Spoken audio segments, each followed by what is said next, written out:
Ako po si Miss Winnie at ito ang ating kwento. Marami sa atin ang hindi naniniwala sa mga pamahiin. Dala na rin ng modernong panahon. Kabilang na doon ang magkasintahang sina Flora at Adam.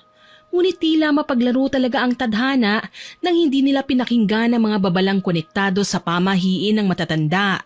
Yun ang naging dahilan kaya sila nabalot ng kadiliman at takot. Ano-ano nga ba talaga ang sanhi ng mga kakaibang magaganap sa kanila? Konektado ba ito sa isa sa kanila?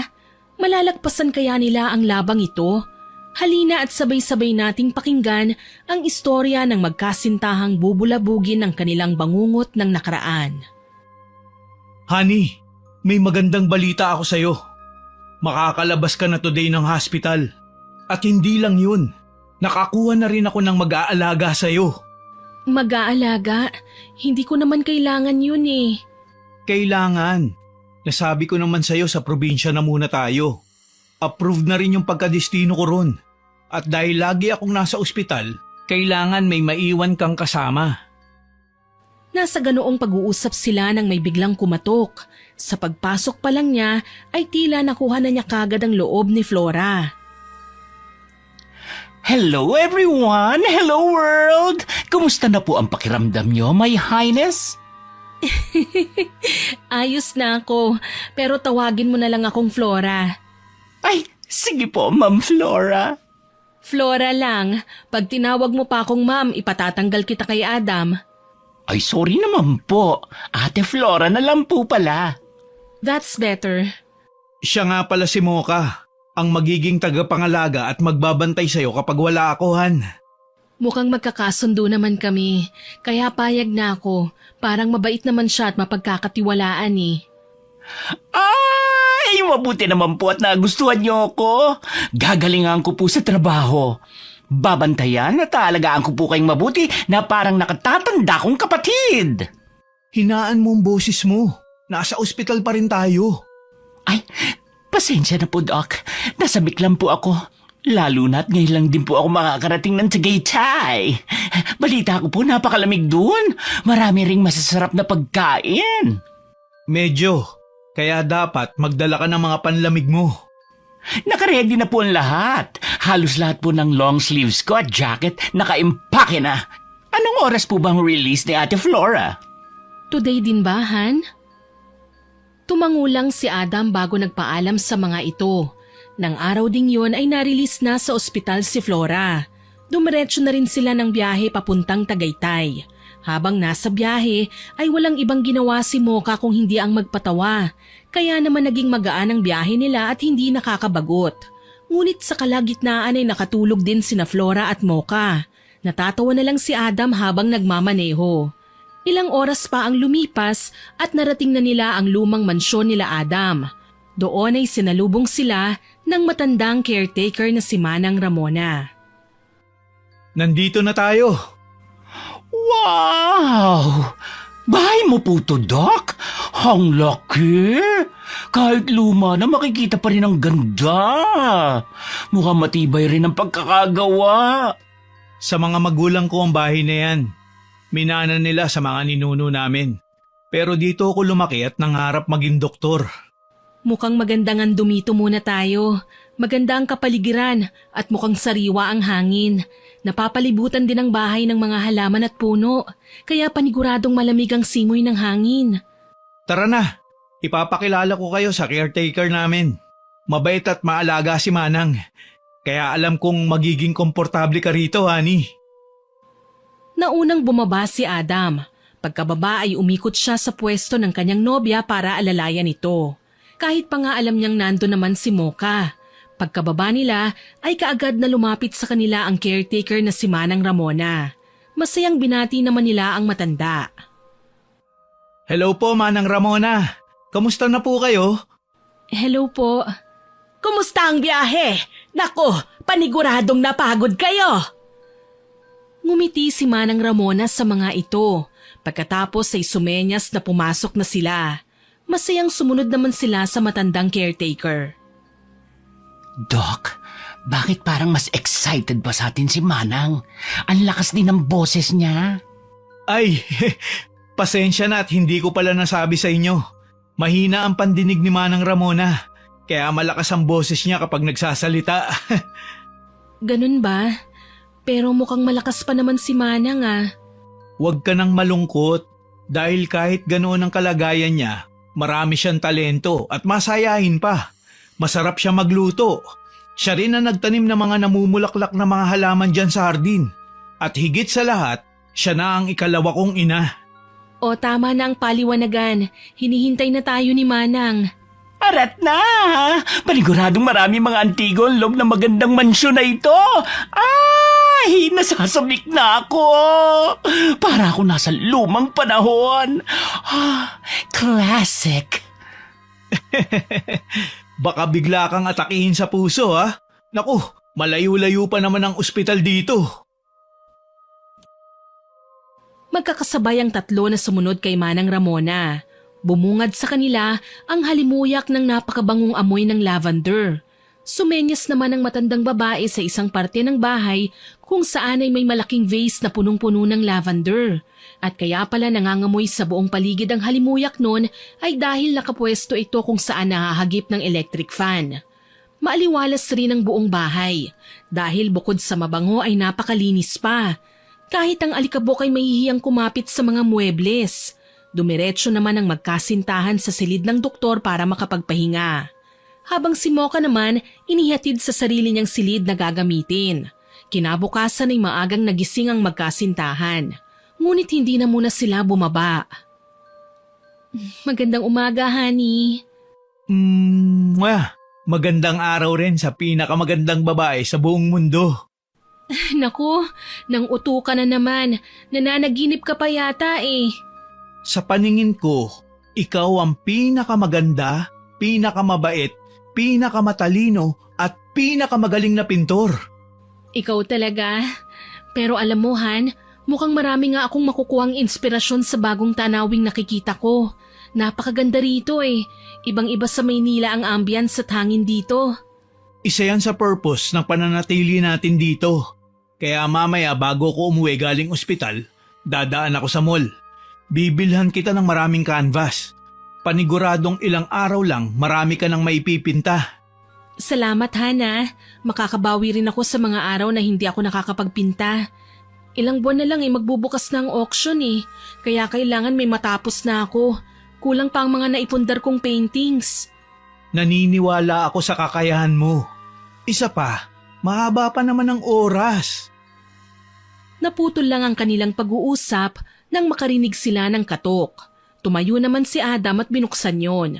Bumungad sa kanyang harapan ang nakangiting muka ni Manang Ramona. Magandang umaga, Adam. Gising na ba si Flora? Naihanda ko ng almusal. Sige po, susunod na po kami. Makikisuyo na lang po ako kay Mocha para sabay-sabay na tayong mag-almusal na 4. Sige, ako na ang bahala. Pupuntahan ko na siya. Baka napasarap ang kanyang tulog. Salamat po, Manang Ramona. Tumango si Manang Ramona bago ito umalis. Masayang tinungo ng matanda ang silid ni Mocha. Ilang sandali pa ay magkaharap na sila sa hapagkainan. Panay ang puri nila sa mga inihanda at nilutong pagkain ng matandang caretaker. Sarap naman po ng luto nyo, Manang Ramona.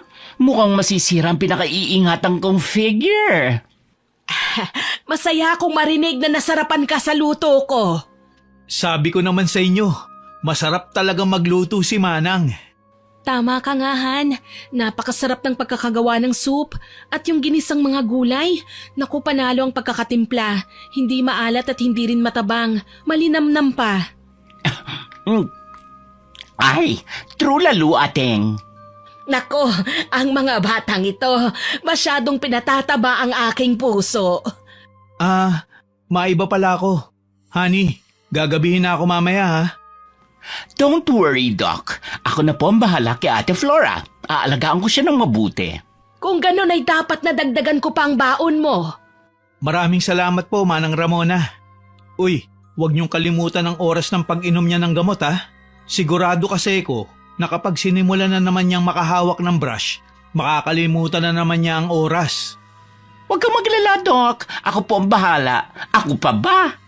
Huwag ka nang mag-alala, honey. Nandito naman si Mocha kaya huwag mo na akong alalahanin. Hindi rin naman ako magugutom. Sigurado akong hindi pababayaan ni Manang Ramona na magutom ako.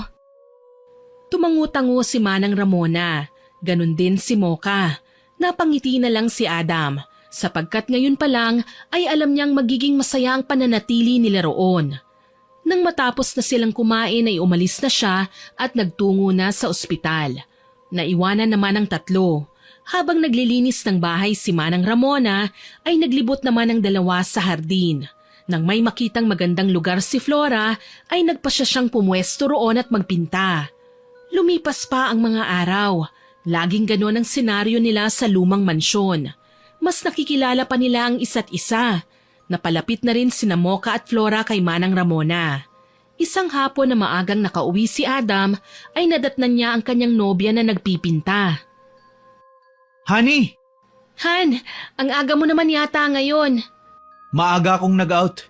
May kailangan kasi kong pag-aralan tungkol sa isang pasyente namin. 3 araw na lang ay sked na ng operation niya. Ganun ba? Magpalit ka na muna bago mo simulan ang gagawin mo. Tatapusin ko lang ang ginagawa ko at dadalhan kita ng makakain. Huwag mo na akong alalahanin. Kaya ko na. Focus ka na lang muna dyan sa ipinipinta mo. Teka, ano ba yung tema ng ginagawa mo ngayon, Han? Simple, beautiful life. Kakaiba yata ang tema mo ngayon. Pero napakalalim ng ibig sabihin. Ang ganda rin ng mga kulay sa painting mo. Nakaka-relax tignan. Parang ramdam ko yung warmness ng paligid. Nasasabik na ako makita ang finale. Naku, Doc, pangalawa na po yan ni Ate Flora. Ay, kaninang umaga sinimulan niya ang pagpapinta ng mga bulaklak, tapos tanghali, tapos na kaagad. Makakapalib na, nakakaloka. Ikaw talaga? Isasama mo ba yun sa art exhibit mo for auction? Hindi. Ipininta ko yon para ilagay sa dining area. Sige na, magbihis ka na. Okay, Han. Mwah! Ay, nakakakilig naman. Kakaingit, ang sweet. Dadating ang time na magkakaroon ka rin ng kalambingan. Sige na, iwan ko na muna kayo ha. Huwag na kayong masyadong magpagabi. Malamok na mamaya dyan sa pwesto nyo. Yes, Doc. Nang makaalis na si Adam ay muling tinuloy ni Flora ang kanyang ginagawa. Hindi naman napigilan ni Mocha ang magkomento sa relasyon ng kanyang mga amo. Ang swerte mo po talaga, Ate Flora.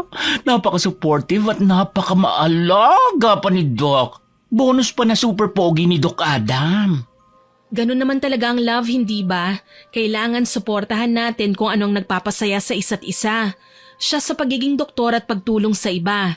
Ako naman, pagpinta at paghahanap ng pondo para sa ilang bahay ampunan. Ako kaya, makakahanap din kaya ako ng magmamahal sa akin ng ganyan? Yung tatanggapin ako kung sino ako at hindi lang ang laman ng aking bulsa ang kinikilala at minamahal. Ano ka ba?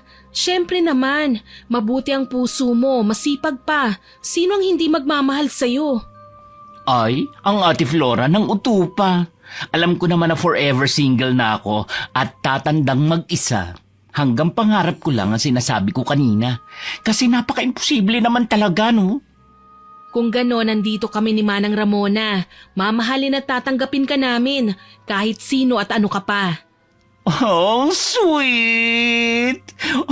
Ang swerte ko na akong natanggap ni Doc na mag-alaga po sa inyo.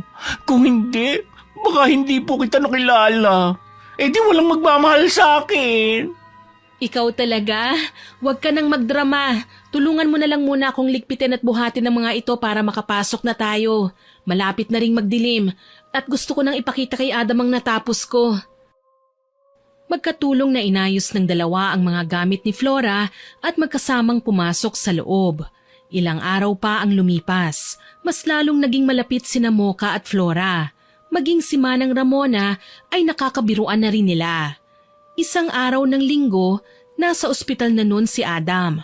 Kasama niya ang mga doktor na magsasagawa ng operasyon sa isang pasyente.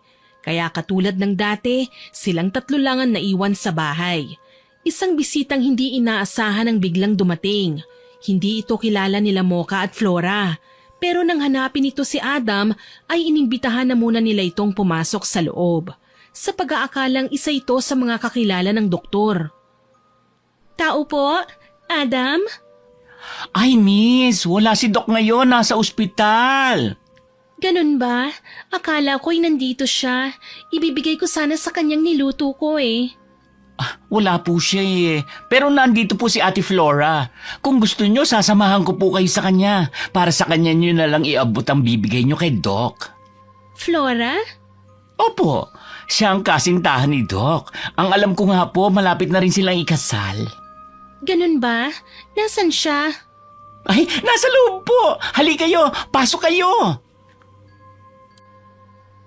Seryoso ang mukha ni Malu habang humahakbang papasok sa loob ng gate. Masigla namang dinala siya ni Mocha sa hardin kung nasaan si Flora at nagpipinta. Pilit ang mga ngiti ng bisita, lalo na nang makalapit sila sa dalagang mukhang namumutla. Ate, may naghahanap po kay Doc. Ha? Sino ka? Ako si Malu, kababata ako ni Adam. Ako ang girlfriend niya. Alam ba niya na pupunta ka? Ay, hindi.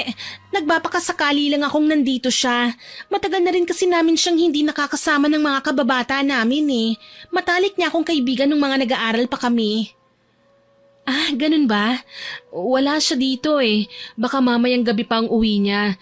Ang alam ko, busy siya ngayon sa ospital. By the way, I'm Flora. Nagagalak akong makilala ka. Sana maging magkaibigan din tayo. Walang problema. Ang kaibigan ng mapapangasawa ko ay kaibigan ko na rin. Itong nakausap mo naman kanina, siya si Mocha. Siya ang private nurse ko. May sakit ka? Ito nga palang kakanin. Ginawa ko yan. Sana magustuhan nyo. Salamat. Miss, maupo ka muna. Magpapatimpla lang ako na maiinom kay Manang Ramona. Hindi na. Uuwi na rin ako. Dinala ko lang talaga ito.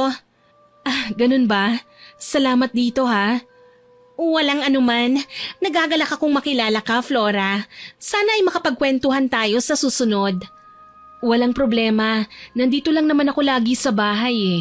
Pwede kang pumunta rito anytime. Sige. Aalis na ako ha. Babalik na lang ako sa ibang araw. Sa pag-alis ni Malu ay siya namang dating ni Manang Ramona na may dalang merienda para kila Mocha at Flora. Sinalubong ng lalaki na may pusong babae ang matanda. Nang makuha na niya ang hawak nito ay biglang kumunot ang noo ng matandang babae at inilibot ang paningin. Napahawak pa si Manang sa kanyang dibdib. Hindi naman yun napansin ng dalawa. Kinagabihan habang nasa hapag sila, naalala ni Flora ang pagdalaw ng kababata ni Adam. Kaya naman sinabi niya yon sa nobyo. Ay honey, nagpunta nga pala ang kababata mo rito kanina. Kababata? Oo, siyang nagdala ng miniryenda mong kakanin kanina. Sinong kababata? 3 lang naman ang naging kaibigan ko noon. Si Malu, tama? Malu ang pangalan niya. Opo, Doc. May pagkamanang pa nga siyang manamit eh. Tapos ang hinin ng boses, parang Maria Clara ang datingan. Talaga? Dumalaw dito si Malu? Ang tagal ko na rin silang hindi nakikita nila Tope. Masaya pa silang tatlo na nagkukwentuhan nang bigla na lang tumayo si Manang Ramona na para bang takot na takot. Nanlaki ang mga mata niya, mabilis rin ang kanyang paghinga, kapansin-pansin ang panginginig ng katawan ng matanda. Nag-alala naman ang tatlo, hindi nila mawari kung ano bang nangyayari kay Manang Ramona.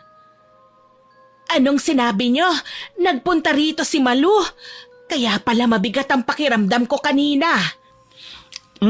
Yes po, Manang Ramona. Nandito siya kanina. Sa kanya nang galing ang kakanin. Imposible! Paanong makakapasok dito? Naglagay ako ng tangontra. Adam, makinig ka sa akin. Wala ka ng kababata. Namatay na sila. Ano po? Patay na sila Tope at Madel? Kailan pa po? Bakit hindi ko nabalitaan? Ano po ang nangyari? Naunang pumanaw si Madel noong nakaraang taon at 1 buwan bago kayo dumating ay namatay naman si Tope. Ano po ang nangyari? Humugot ng malalim na buntong hininga si Manang Ramona. Malamlam ang mga matang tinitigan niya ang binatang nakatulala. Kunot noo naman ang dalawa. Nakikinig lang sila sa mga pag-uusap ng dalawa sapagkat hindi nila kilala ang kababatang yun ni Adam. Honey, ayos ka lang ba? Ang mga kaibigan ko, namatay na. Ano po ang kinamatay nila? Ang sanhi ng pagkamatay ni Madel ay hindi natural.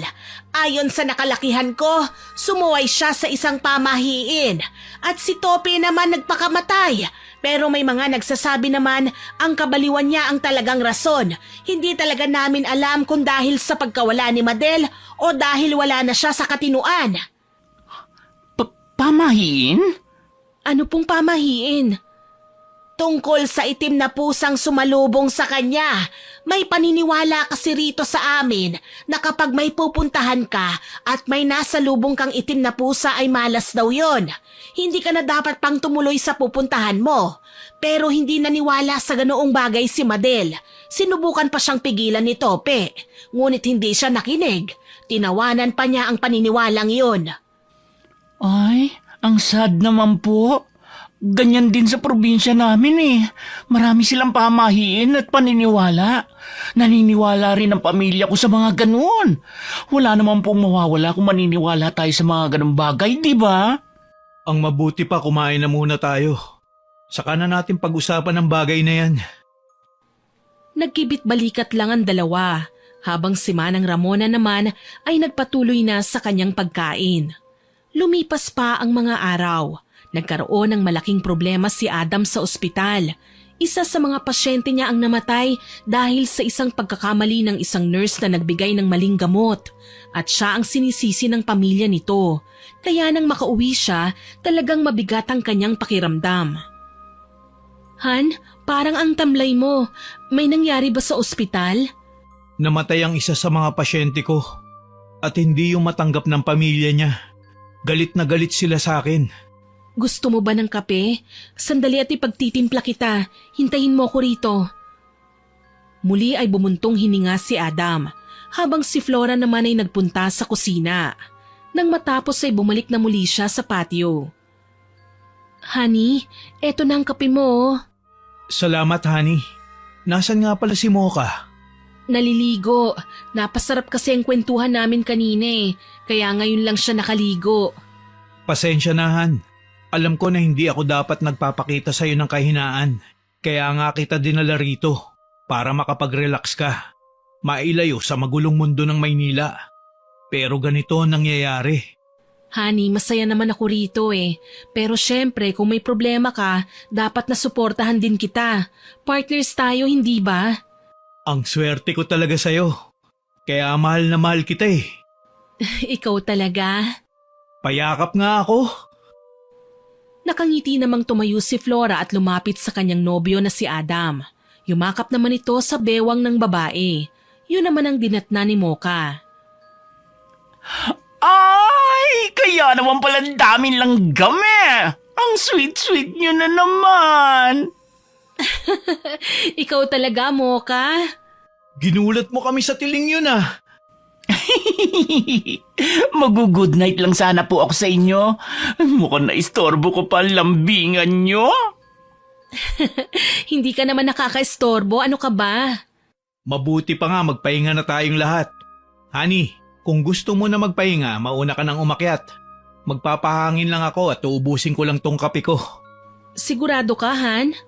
Oo, mukhang inaantok ka na rin eh. Alam kong napagod ka rin sa pagpipinta. Ayos lang naman ako eh. Saka susunod din kaagad ako. O sige, sumunod ka na rin ha? Tumayo si Adam at hinalikan si Flora. Magkasabay namang umakyat sa ikalawang palapag ang babae kasama si Mocha.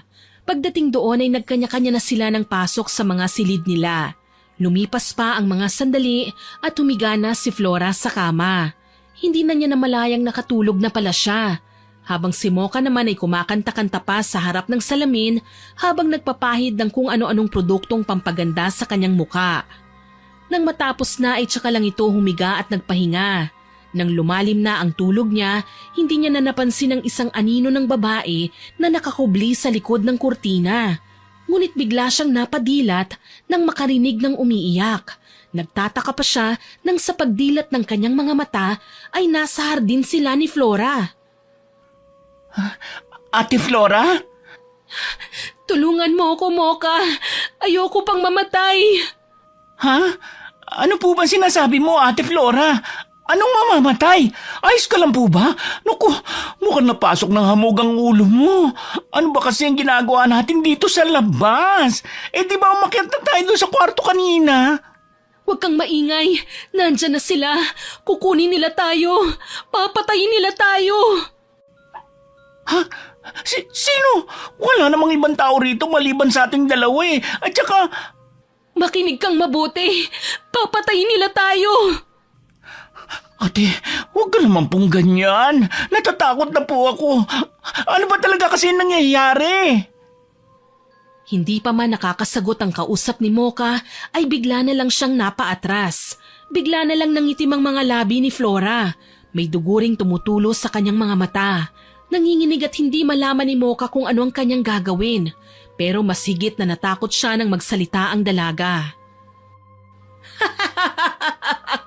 3 kaluluwa na lang ang kailangan at muli na akong mabubuhay at isa ka sa mga isasakripisyo ko. Ay! Huwag ka lalapit! Layo mo ako! Hindi kasi Ate Flora! Pagkasabi noon ay bigla na lang humangin ng napakalakas. Kasabay noon ang mabilis na kilos ni Flora palapit sa kanya. Dala ng nasaksihan na wala ng malay si Mocha at muli ay nagising sa pagkakatulog. Ah! Layuan mo ako! Ah! Umabot naman ang sigaw ni Mocha hanggang sa silid ng magkasintahan. Kaagad na naalimpungatan ng mga ito at nagmamadaling tinungo ang kwarto ng tagapag-alaga. Pagpasok nila ng silid ay doon lang nila napagtantong nananaginip lang pala ang lalaking may pusong babae. Kaya naman nilapitan nila ang kinahihigaan nito at pilit na ginigising si Mocha. Pero mas lalong lumakas ang kanyang sigaw nang makita niya si Flora. Ang kaibahan lang, normal na muli ang itsura ng dalaga sa kanyang paningin. Mocha, nananaginip ka lang. Ate Flora? Humagulgol si Mocha. Nag-aalangan siyang lumapit kay Flora. Napansin naman yon ng dalaga. Kaya naman pilit niyang pinakalma ito. Nang kumalma na siya, ay tsaka lang niya naisipang bumuntong hininga na lang ulit. Nanlalaki pa ang mga mata niya at tagaktak ng pawis ang noo. Pinangungot ako. Ano bang napanaginipan mo? Sandali, kukuha lang ako ng tubig. Sige Han, salamat. Nang makalabas na ng kwarto si Adam, doon lang ikinuwento ni Mocha ang kanyang napanaginipan. Bawat detalye ay kanyang isinalaysay. Nagulat naman si Flora. Hindi siya makapaniwala sa ikinukwento ng tagapangalaga niya. Ano? Nagbagong anyo ako? Ano yun? Transformer? Bumblebee? Ate naman seryoso po ako. Totoo po na nagbagong anyo ka, Ate Flora. Alam mo yung parang nalukot ang mukha mo na nangitim ang labi mo. Dugo pa nga ang luha mo Pero bago ko nawala ng malay, nakita ko na may ibang wangis na nabubuho.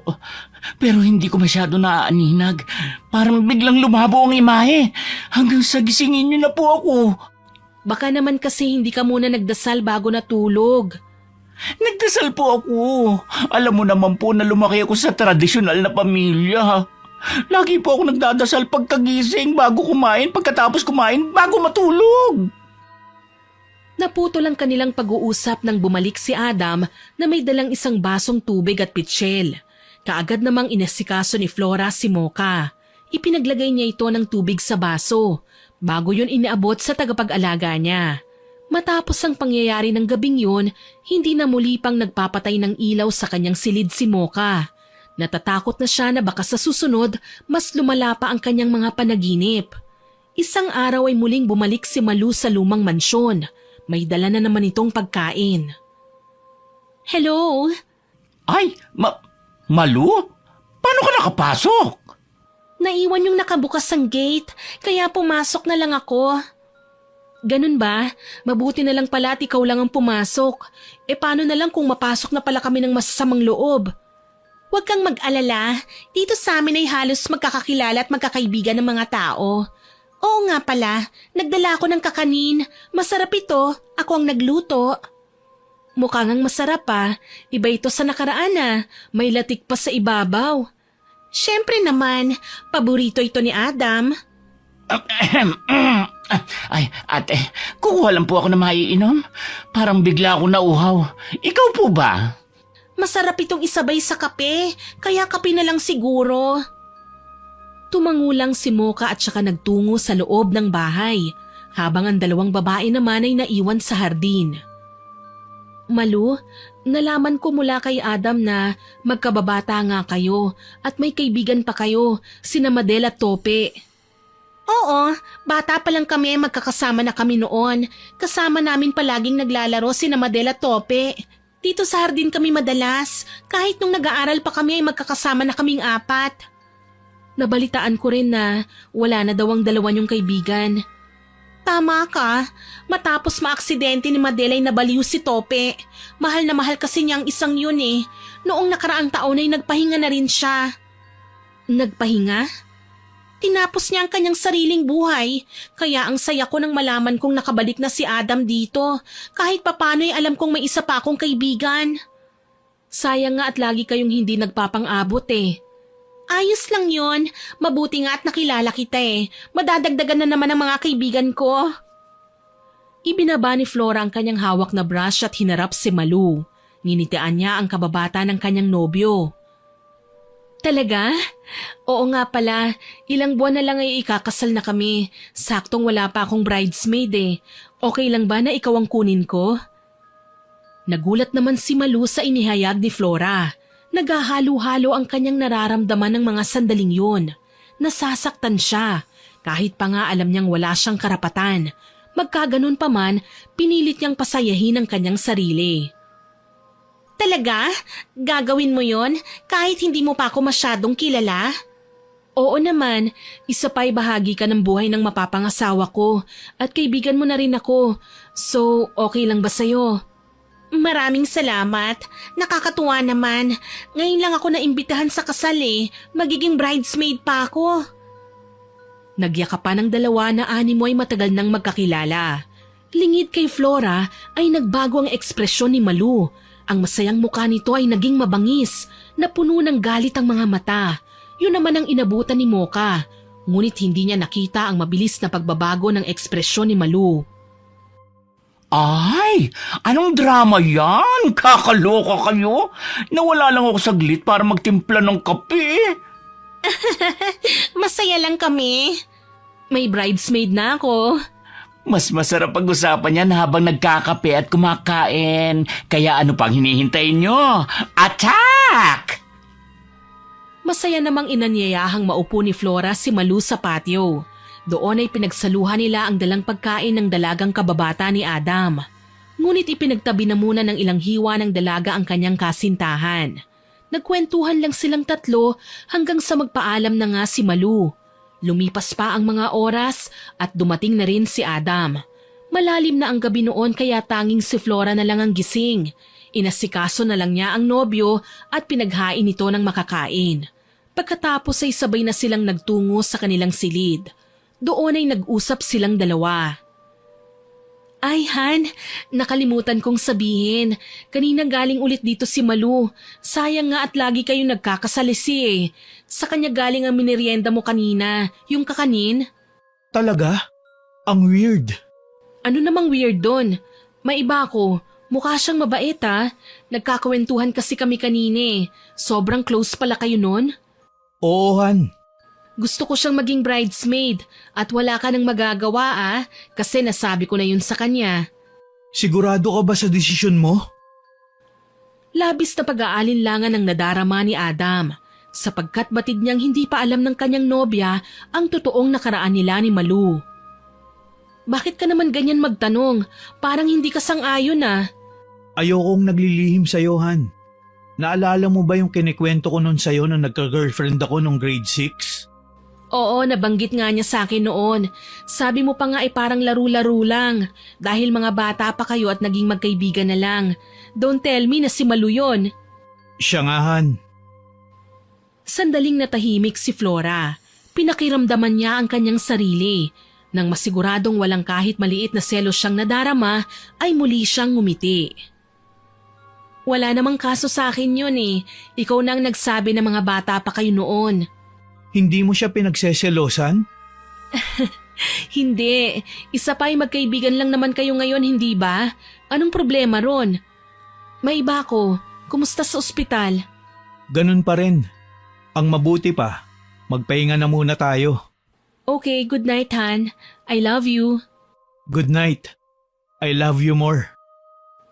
Hinalikan sa noo ni Adam si Flora. Nakangiti namang umayos ng higa ang babae at dahan-dahang ipinikit ang kanyang mga mata. Kinabukasan ay tinanghali ng gising si Flora. Hindi na niya nagisna ng kanyang kasintahan sa kanyang tabi. Kaya dali-dali siyang bumangon at nagpunta sa ibaba. Sinilip niya sa garahe kung nandun pa si Adam. Pero wala na ito eh. Malungkot na nagtungo na lang muna siya sa banyo at ginawa ang kanyang pang-umagang routine. Paglabas niya ng banyo ay hinanap niya si Mocha. Inabutan niya itong nasa hardin kasama si Malu. Kunot ang kanyang noong pinuntahan ng dalawa. Malu, ang aga mo yata ngayon. Ay! Gising na pala si Ate Flora! Kanina ka pa po hinihintay ni Malu. Ako? Hinahanap mo ko, Malu? Magandang umaga. Inagahan ko talaga ang punta ko. Gusto kasi kitang mapanood na magpinta eh. Yun ay kung ayos lang sa'yo. Ganun ba? Nag-almusal na ba kayo? Hindi pa nga po eh. Ganun ba? Tara na pala sa loob. Nagugutom na rin ako eh. Ayun oh! Magkakasama ang tatlo na pumasok sa loob ng bahay. Dumiretso sila sa kusina. Wala na sana silang planong abalahin pa si Manang Ramona. Ngunit inabutan na lang nila ang matanda sa komedor na naghahain ng kanilang almusal. Ngunit nabitawan nito ang hawak na plato nang makita ang kasama nila. Ay! Naku po, Manang, ayos ka lang po ba? Maupo muna kayo. Ako na po bahalang maglinis dito. Hindi. Namamalikmata lang ako.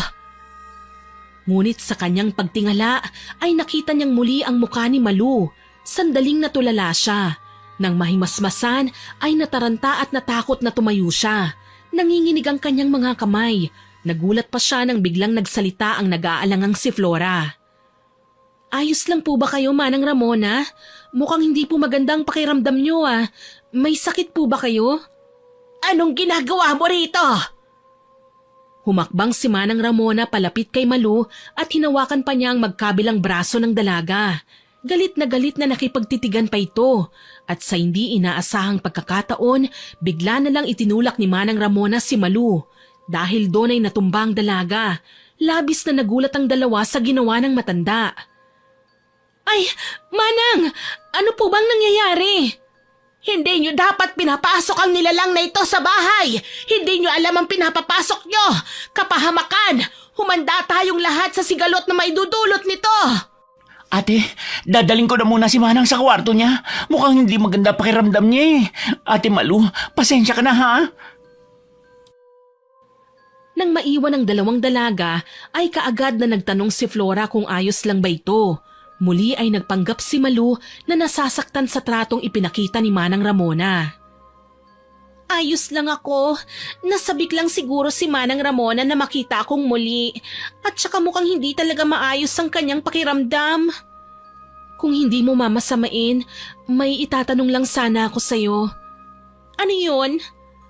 May galit ba sa'yo si Manang Ramona? Sa halos ilang buwan na nakasama ko siya, ngayon ko lang nakitang ganyang reaksyon mula sa kanya eh. Lagi siyang mahinahon at malambing. Hindi ko nga rin alam eh. Sa pagkakatanda ko ay nagalit siya noon sa akin nang minsang gabihin kaming apat sa galaan. Parang ang babaw namang dahilan yon para mag-react siya ng ganun. Sigurado ka ba? Oo naman. Nagdududa ka ba? Pero ang alam ko ay may alitan sila ng aking itay. Kaya siguro. Pasensya ka na ah. Ipapadala ko na lang sa patio ang almusal natin para doon na tayo kumain. Hindi na naituloy ni Malu ang kanyang sasabihin nang biglang dumating si Mocha. Ang maamong mukha ng dalaga ay bigla na lang naging mabagsik. Nanlilisik ang mga matang nakatingin sa suot na kwintas ng kararating na lalaking may pusong babae. Napansin naman yun ni Flora, kaya kumunot ang kanyang noo. Ayos ka lang ba? Ha, Malu? Mocha, saan mo nakuha ang kwintas na yan? Ha? Ito ba? Galing to kay Manang Ramon, ha? Isuot ko daw. Ayun, para kumalma siya, pinagbigyan ko na. Ang weird nga ng itsura niya eh. Pero ang cute. Ganun ba? Mauna na ako Baka hinahanap na rin ako ni Itay. Hindi kasi ako nakapagpaalam na lalabas ako eh. Ayos ka lang ba? Di ba mag-aalmusal pa tayo? Hindi na. Hinahanap na ako ni Itay. Pagkasabi noon ay nagmamadaling umalis si Malu. Naiwan namang nagtataka ang dalawa. Nagkatinginan pa sila. Ngunit sabay na nagkibit-balikat na lang sila at itinuloy na lang ng dalawa ang naudlot nilang pagkain ng almusal. Pagsapit ng hapon ay aligagang dumating si Adam. Hindi maipintang mukha nito, mababakas rin ang labis na pag-aalala.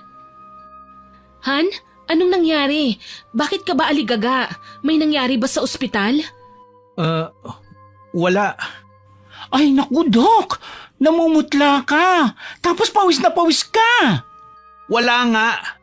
Pwede bang manahimik na muna kayo? Gulat at pagtataka ang rumihistro sa mukha nila Flora at Mocha. Maging si Adam ay nagulat din sa kanyang pagsigaw. Yun pa lang ang unang beses na nasigawan niya ang mga ito. Maging si Manang Ramona ay sandaling napatingin din sa dating alaga. Honey? Pasensya na. Hindi ko sinasadyang sumigaw. Natotorete lang ako. Ang dami kasing trabaho sa ospital eh. Nagpatong-patong pa ang problema. Ano bang nangyari? Ay, ipagtitimpla na lang po kita ng kape, Dok. Hindi na hinintay pa ni Mocha na sumagot si Adam. Agad-agad siyang nagtimpla ng kape para sa doktor. Pagkaalis naman niya ay doon lang nagsalita ang binata sa kanyang nobya. Han, mukhang ito na ang katapusan ng karir ko. Anong ibig mong sabihin? Ang daming problema sa ospital. Kabi-kabila ang demanda sa amin. Kaya pansamantalang hindi na muna ako pinapapasok ng head namin. Ano? Huwag kang mag-alala. Matatapos din ito. Isa pa, wala ka namang nagawang mali eh.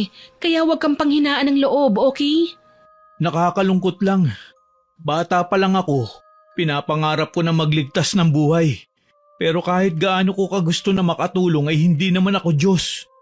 Kahit pa siguro ako na ang pinakamagaling na doktor, kapag oras na ng pasyente ay oras niya na. At wala na akong magagawa ron. Ang sakit lang, ilang taon na akong nagsasalba ng buhay. Kung kailan malapit ako ma-promote, saka naman nangyari to. Matatapos din ang problema, Han. Magtiwala ka lang sa Diyos. Hindi niya tayo pababayaan. Isa pa, nasisigurado kong malilinis din ang pangalan mo. Natatakot ako, Han. Paano na lang kapag natalo kami sa kaso? Mawawalan ako ng lisensya. Hindi na ako makakapanggamot. Ano ka ba? Positive lang. Huwag kang mag-isip ng kung ano-ano. Manalig ka lang sa Diyos, Han. Sigurado kung tutulungan ka niya. Huwag ka lang mawawalan ng faith.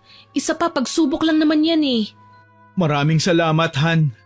Mabuti na lang at nandito ka. Paano na lang ako kapag wala ka? Ito na po ang coffee mo, Doc. May gusto ka pa ba? Salamat mo ka. Pasensya ka na nga pala kung nasigawan kita kanina ha. Okay lang po yun, Doc. Alam ko po na napaka-stressful sa ospital. Nurse po ako, di ba? Ay, naku, bilib nga po ako sa inyo eh. Naalala ko nung intern pa lang ako. Kayo po ang idol ko. Magaling, matalino, mabait, pogi, at batang doktor. Hoy, akin ang doktor na yan, no?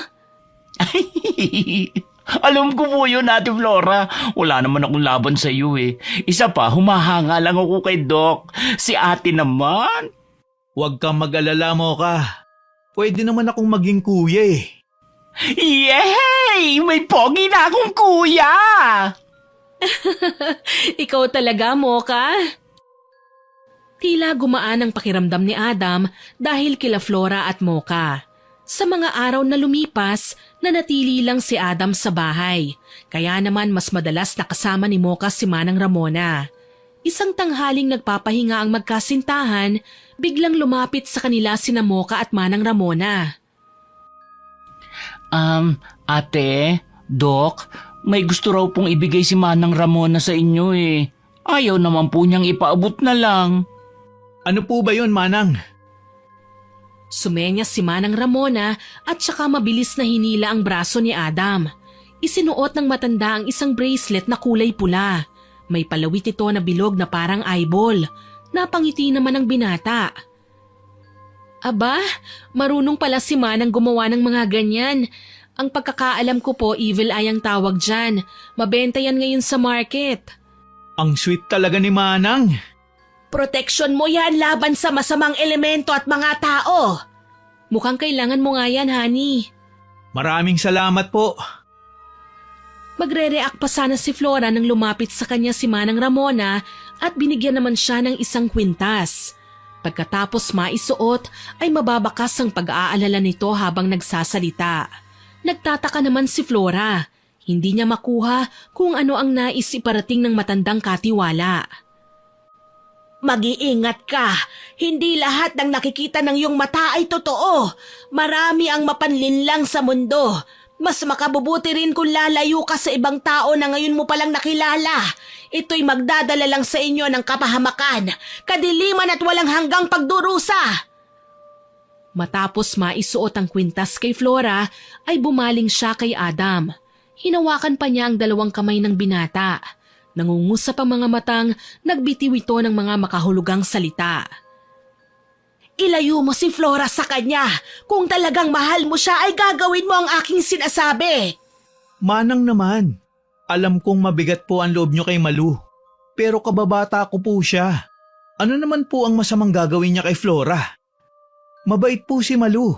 Isa pa, pamangkin niyo po siya. Napapraning lang po kayo. Ngunit mababakas sa mukha ni Manang Ramona ang takot at pag-aalala. Bagay na nagbigay ng kaba kay Flora. Kaya naman tinanong niya ang matandang katiwala.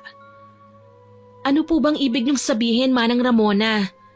Didiretsuhin ko na kayo. Layuan niyo si Malu. Mapapahamak lang kayo. Magdadala lang ng kaguluhan at sigalot ang pagiging malapit ninyo. Iba si Malu sa inaakala ninyo. What? Hindi kaya aswang si Malu? Bakit naman? Di ba kababata mo yun, Han? Imposibleng hindi mo siya kilala.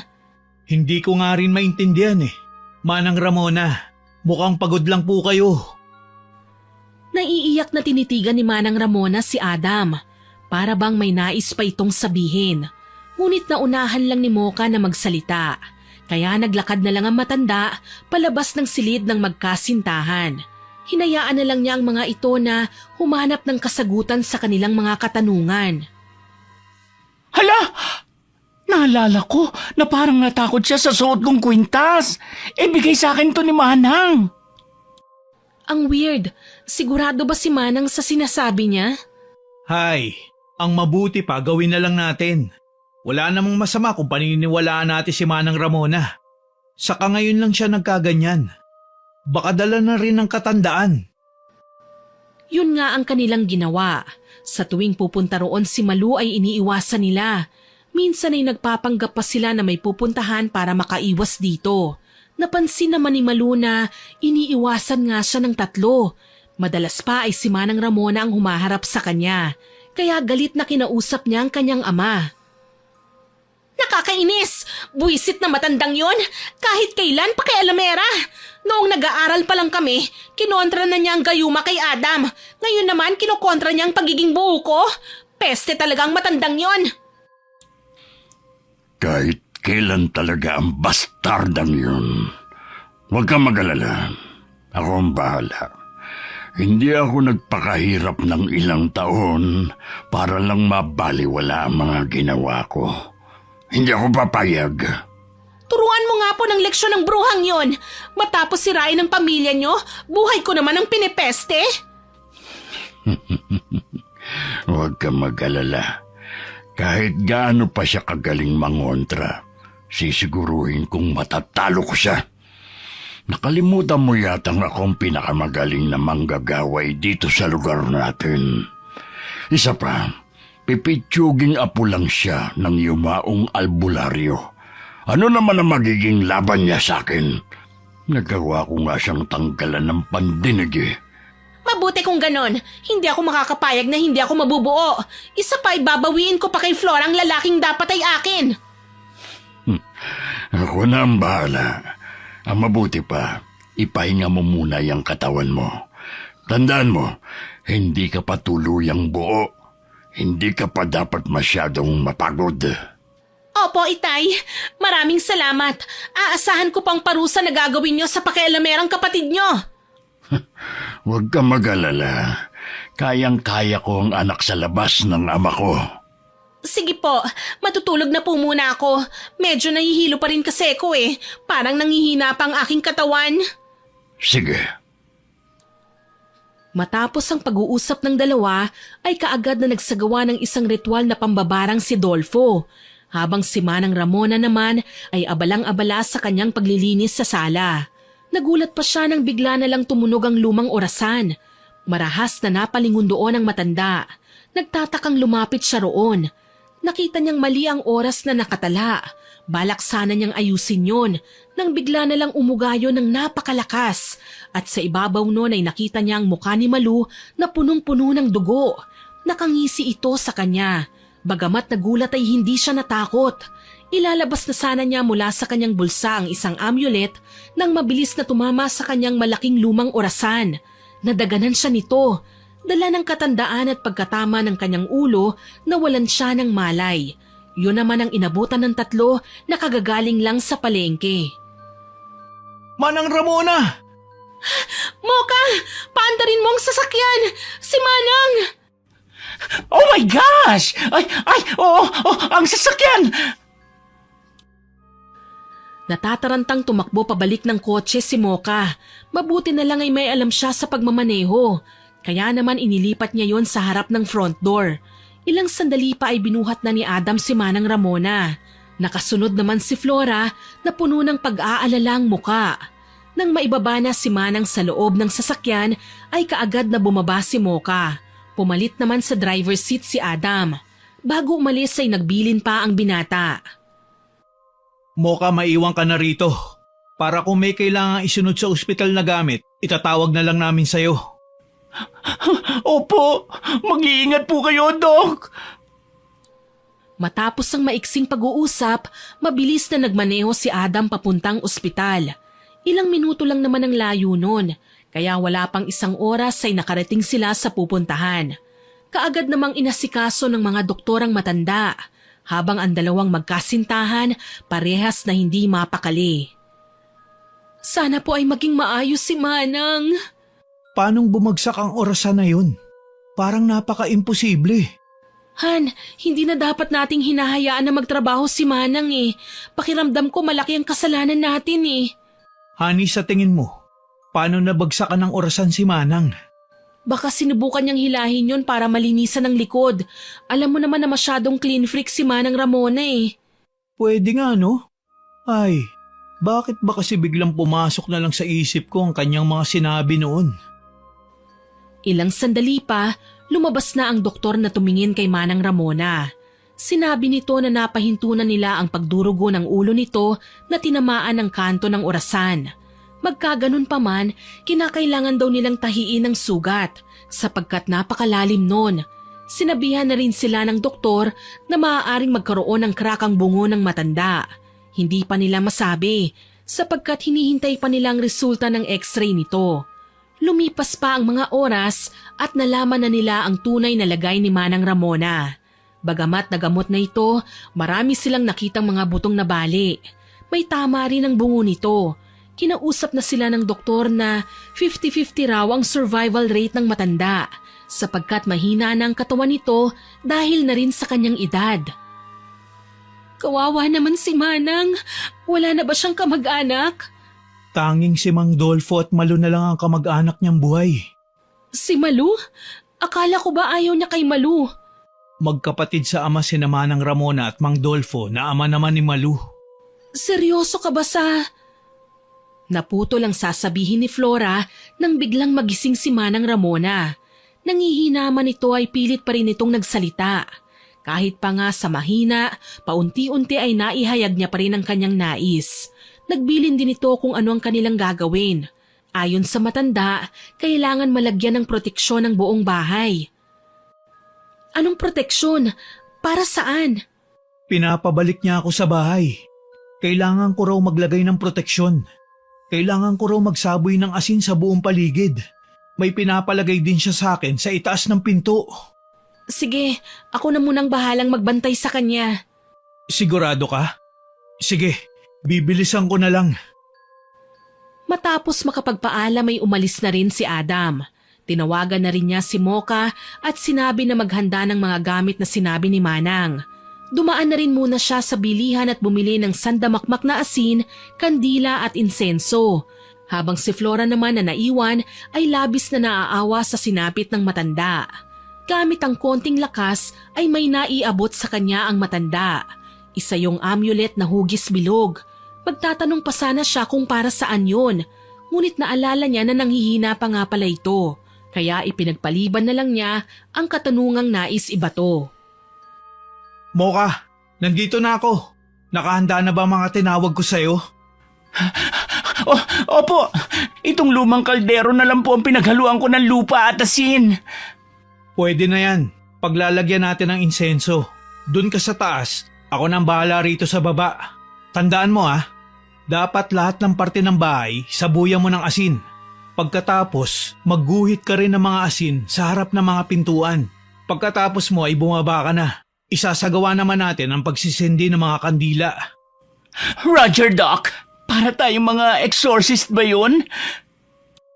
Tumigil ka na nga. Sige na, para matapos na tayo. Nagkanya-kanya nga sila ng ginagawa.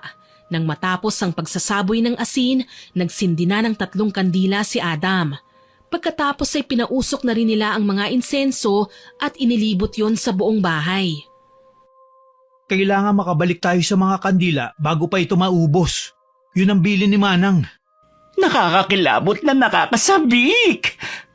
Tumigil ka nga. Seryosong bagay to. Ay, pasensya na po. Pagkatapos dito, punta mo si Ate Flora mo sa ospital. Maghahanda lang ako ng ilang mga gamit at susunod ako. Noted po. Ilang sandali pa ay natapos na sila. Malapit na ring maubos ang mga kandila nang makabalik sila sa mga yon. Mabilis namang kumilos si Mocha at nagpunta na sa ospital.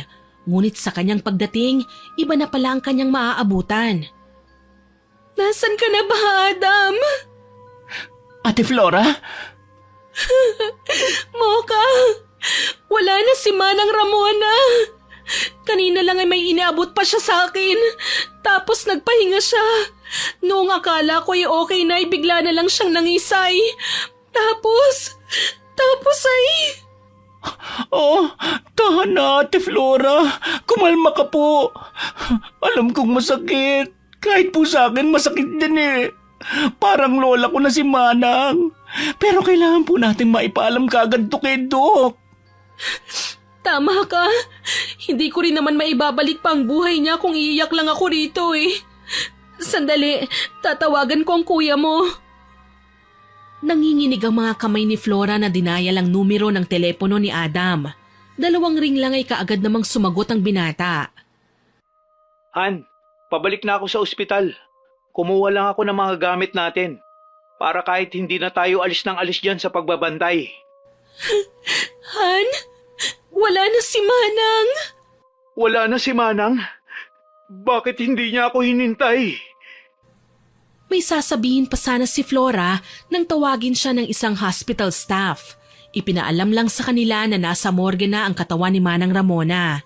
Kaya nagpaalam na lang muna siya sa kanyang nobyo. Han, kailangan ko munang asikasuhin ang mga bills at papeles. Mag-iingat ka sa pagmamaneho ha.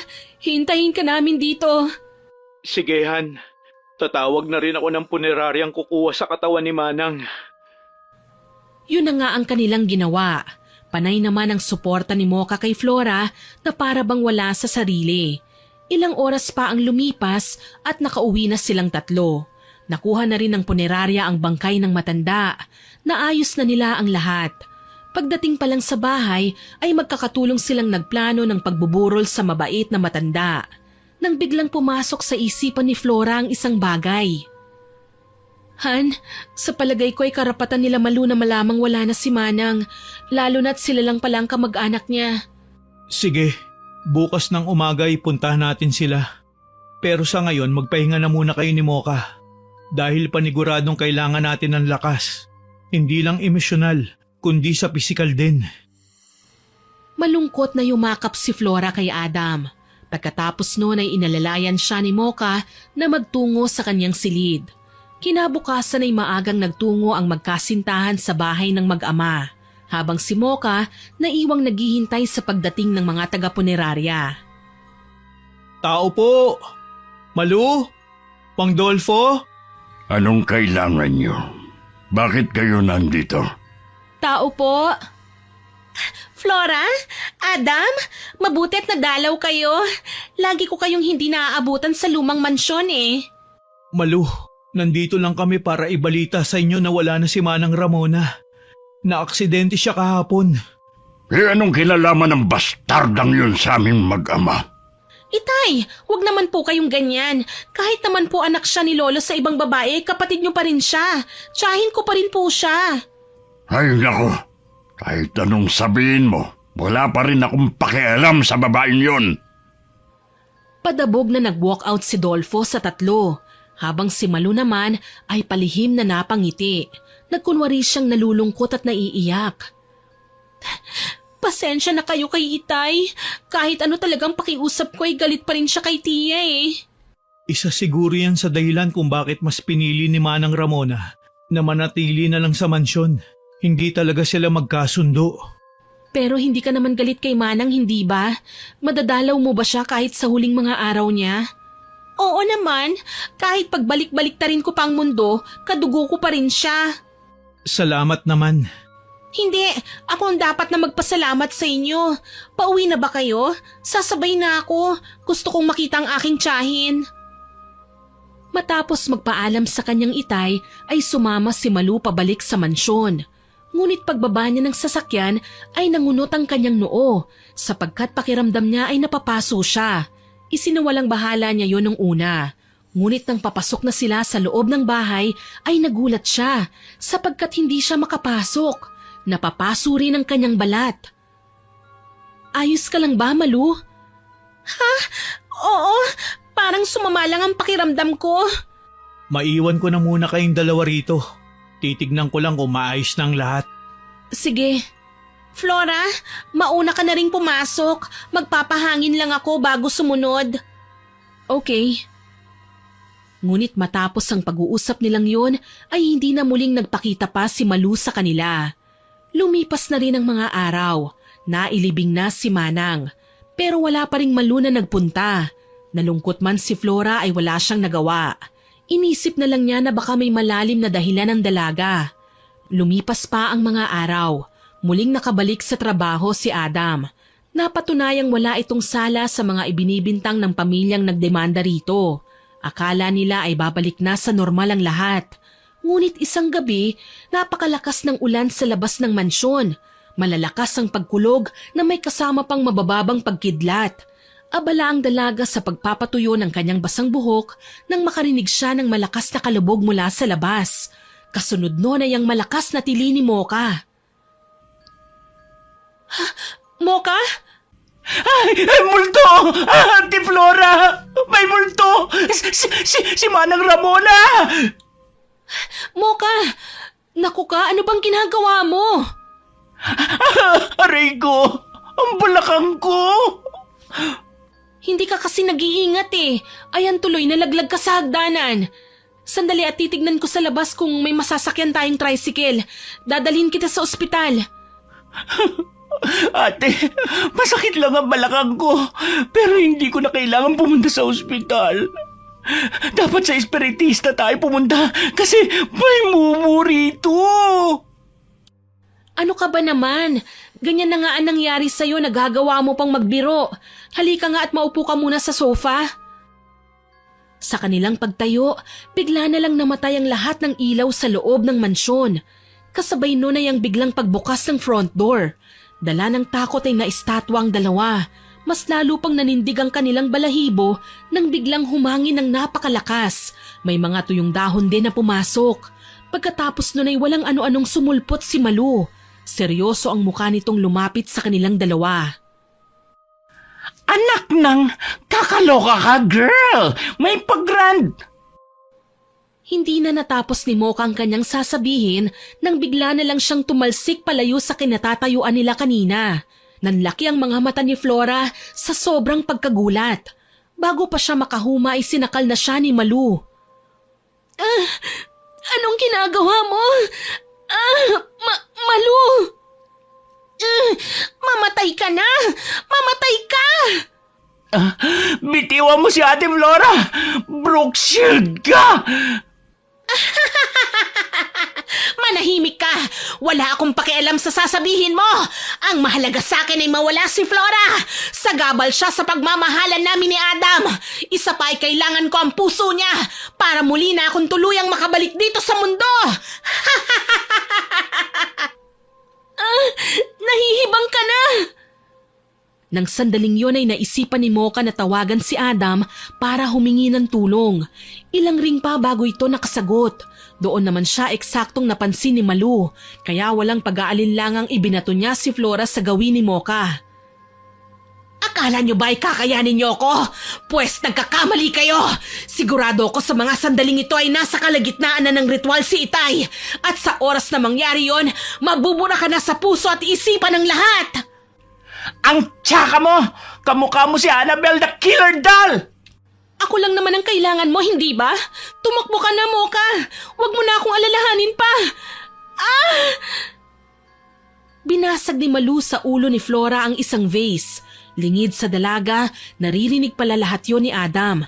Kaya naman walang pagdadalawang isip na sinugod niya si Mang Dolfo. Habang sa mansyon ay lumalaban pa rin ang dalawa kay Malu. Hindi ko alam kung saan planeta ka nakakakuha ng lakas mo. Pero sinisiguro ko sa'yo na walang kasamaan na nagwawagi. Mahilig ka talagang makialam, ano? Alam mo ba na dahil sa pakikialam mo, mapapahamak ka? Sayang, bubuhayin pa naman sana kita. Pero mukhang ikaw nang naghukay ng sarili mong libingan. Tama na! Umamin ka! Tao ka ba talaga? Ano ba sa palagay mo? Huwag kang mag-alala. Tao pa rin naman ako. Pero matagal na akong namatay. Salamat na lang talaga at magaling na manggagaway si Itay. Kung hindi siguro siya nakipagkasundo sa mundo, ay maaangkin mo na ang dapat na nasa akin. Pagkasabi noon ay isang malakas na puwersa ang bumalot sa buong bahay. Ngumisi pa si Malu. Bago sumigaw ng napakalakas, naging dahilan yon para mapatakip ng tenga ang dalawa sapagkat kakaiba ang lakas ng tunog noon, nanunuot hanggang kalamnan. Sinundan pa yon ng pagtalsik ng mga kagamitan sa bahay papunta sa kanilang direksyon.